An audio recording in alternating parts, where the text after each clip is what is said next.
Alright, so third time's a charm. I'm not very good with the camera and everything yet, but third time's a charm.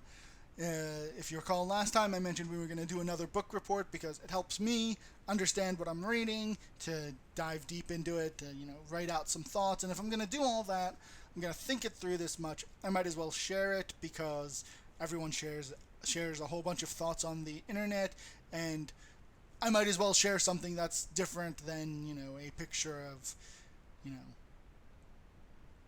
just, share something a little bit deeper than what I would normally be sharing. So this book report is going to be on C.S. Lewis's The Reading Life. It's going to be a little bit different than when we talked about The Ethics of Ambiguity, because in that book, that was a single work that was written to be a single work that had a nice, clear through line and argument, specifically on the ethics of ambiguity. This book is a collection of Lewis's writings, and so while the editors have put it together to create a through line and argument, they weren't intended to be read this way. So I'll try to make note also as we go through, because some of these sections, like just looking at the titles, I know I'm going to have very little, if anything, to say on unless they surprise me, or I see them and I'm like, I've read that before, and I know I don't really have much to say on it. So if I skip a section, I'll try and make sure we know so that everyone's on the same page. We're also probably going to clear this faster because I feel a lot more comfortable talking about why do we read, what is important about reading, than I did about the ethics of ambiguity. I'm a lot more confident. I feel like I can get my ideas put down on paper faster and do this easier. So this should go quicker, which is good because the last one took us forever. So anyway, before we get into the book, I think on almost every book it helps, if you want to talk about it and think about it deeply, to know a little bit about the writer's philosophy, background, biography. Most people are going to be familiar with who is C.S. Lewis. He was born in about 1898. He died in around 1963. I'm pretty sure those years might be exactly right, but just in case I copied my notes wrong, we'll say about. He taught at Oxford and Cambridge. He served in the British Army, and most notably about him, what almost everyone probably knows, is that while he was an atheist in his 20s, he converted to Christianity in his 30s. You can read more about that in Surprised by Joy. I'll also have a link for a timeline of his life if you want to go into more detail, or you can just go to his, I'll put a link here too, for a write-up about him in Britannica. Again, before we get to the book, one quirk when I read something is I generally skip over prefaces and preambles that editors or someone who is not the author has tacked on to the front, usually for copyright reasons, or because they're like, I went through all this work to edit this down, make this, so here's my thoughts on it. And while I'm sure the two authors here, David, I believe his name is David Downing, David C. Downing and Michael G. Maudlin, well, I'm sure they wrote a brilliant preface that probably if I just read that, I could give you a much better book report. We're still skipping it. We might come back to it at the end. For this, we're going to cover the first two sections because these two sections are going to set up the rest of the book. And you're probably familiar with them, but we'll start with the first one. It comes from C.S. Lewis's 1961 book, An Experiment in Criticism, and it's a section titled Why We Read, which if you've put together a book called The Reading Life, why do we read is probably a really big thesis statement. And so I'm glad we put this up front. At some point, we should probably go read An Experiment in Criticism. If I haven't, if the name sounds familiar, but we'll reread it at some point and put this in the full context. But for right now, why we read? It's very simple, very upfront, but it's going to get more complicated, and we'll need to understand it. So, perspective is the key thing. It's probably the thing that's right up there. He uses the analogy of, obviously we know perspective is a thing because we don't think the railways literally converge on themselves. So there we go. Perspective is the key thing, and he talks about it in, everything. In the pursuit of knowledge, in the reception of the arts, in love, in virtue. We are going out of the self, he says. We escape from ourself into one other. In charity or justice, we transcend our own competitive particularity, which is a very great phrase. I love it. Plus, it ties us back to the existentialism we were talking about with the last book.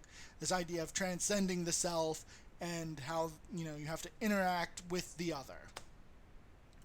And this is going to be important as we go through. The next quote that I highlighted here is, the secondary impulse is to go out of the self to correct its provincialism and heal its loneliness. Here, as in worship, in love, in moral action, and in knowing, I transcend myself. Now, it sounds very similar to some idea of existential philosophy, but Lewis isn't an existentialist in that sense, and very specifically, he's not an existentialist in that he is very clearly a Christian, and he's going to bring a theological bent to what he's talking about here with transcendence and getting outside of oneself, even quoting, he that loseth his life shall save it.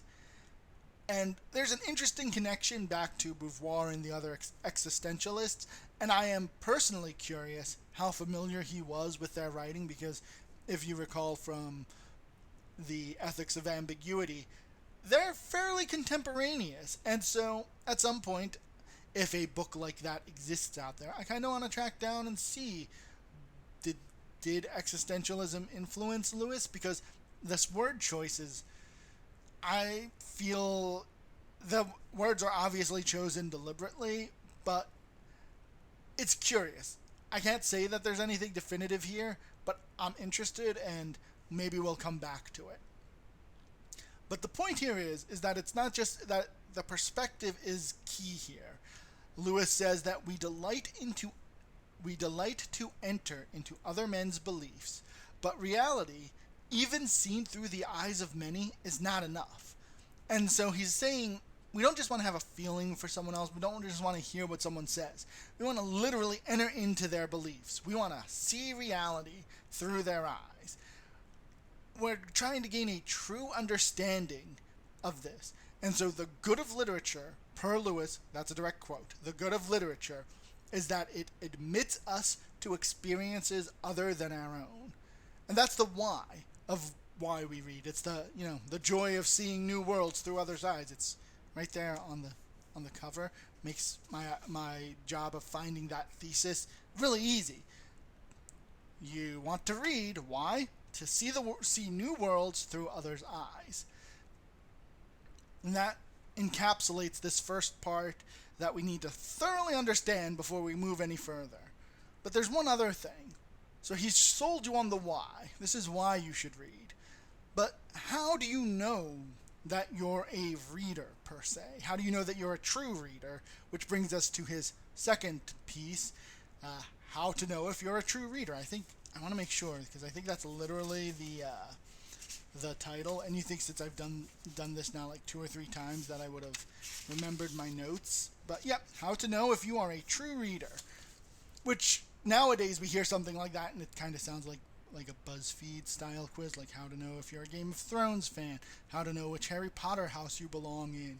But not that, a little bit more detailed, how to know that you're a true reader. And despite me kind of making it sound like it's light and fluffy, these are 4 qualities that this book, The Joy of Reading, is going to say, these are how you know, and these are the qualities, the ethics, the virtue might be the wrong word here, but the traits that you want to instill in yourself to become this true reader who is going to be able to see new worlds through others' eyes.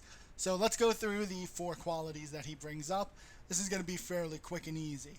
The first point, Lewis says, loves to reread books. And I know a lot of people, they have a favorite book, they go back to it, or there are particular philosophy or other texts they go back to, maybe religious texts that you go back and you read.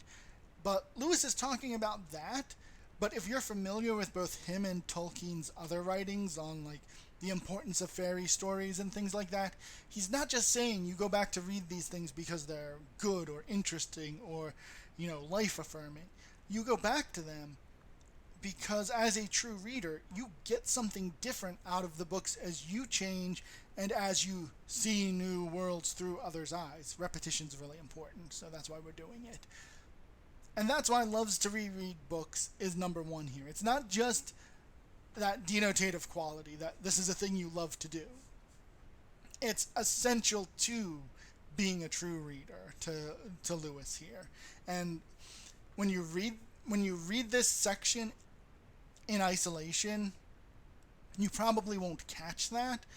But as you go through what I'm assuming are going to be further sections in here, or just if you've read Lewis before, you've seen some of his letters where, he talks about, was it Lewis or Tolkien who wrote, I read fairy stories as a kid, and now when I read them as an adult, I see a different truth in them. I forget which one it was, but that idea is what he means, what Lewis is citing here with loves to reread books.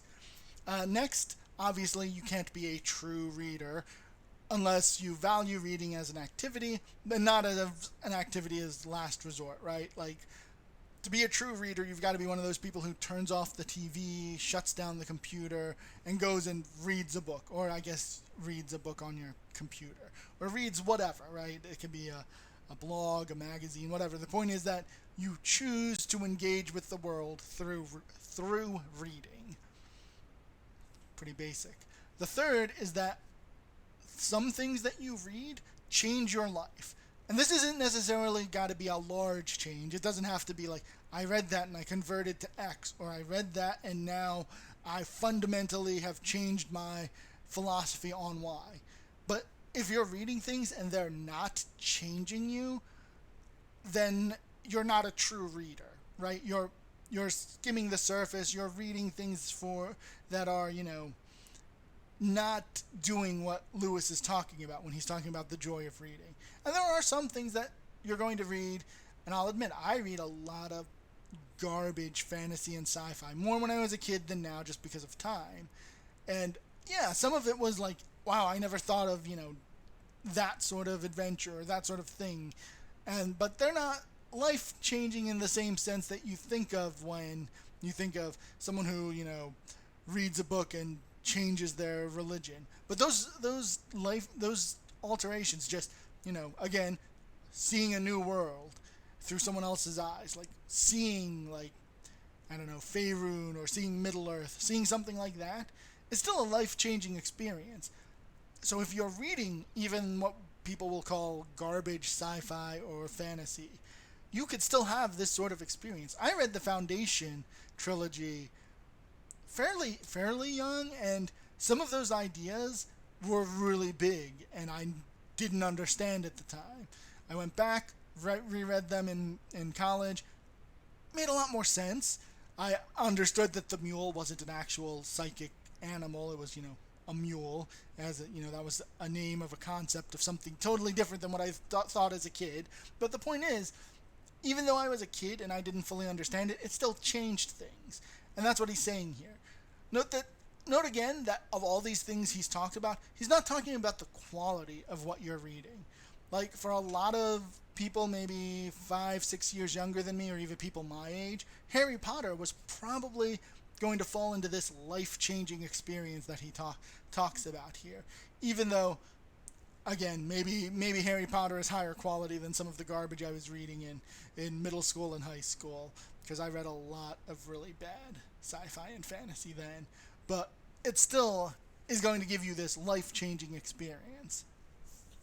And the reason we kind of went on a big long tangent on these first 3 points is because it helps build right into Lewis's final point.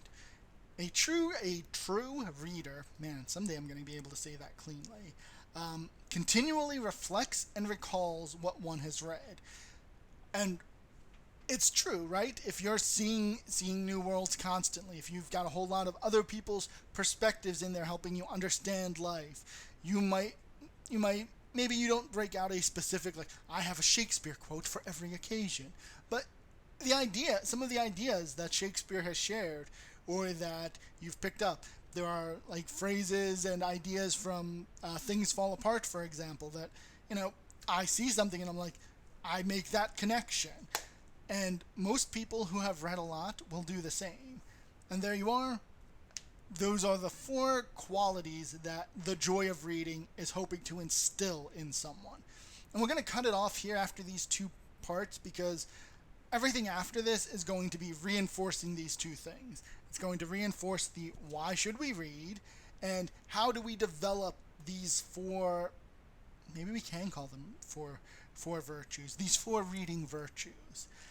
And even just in the title of the next, I'm saying we're going to go through 3 sections next time, but it might be more, just because some of these I've read before, and so I know I can sort of breeze through pretty well once I reread them again, and A, make sure I remember what they say, and B, present them clearly. But these 3 sections all you'll see tie into those 4 virtues and the why of reading.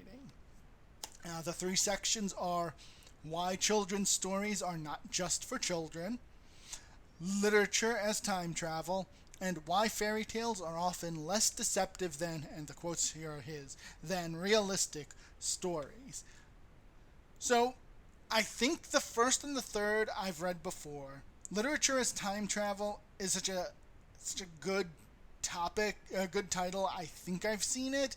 Maybe I've read it, maybe I've only seen it, but the point is, we'll go through those next time. I'm going to put a whole bunch of links to stuff about C.S. Lewis here, as well as the playlist for the Ethics of Ambiguity book report. And hopefully I have done all of my technology correct this time, and we can just upload this without having to do this talk again. Thank you.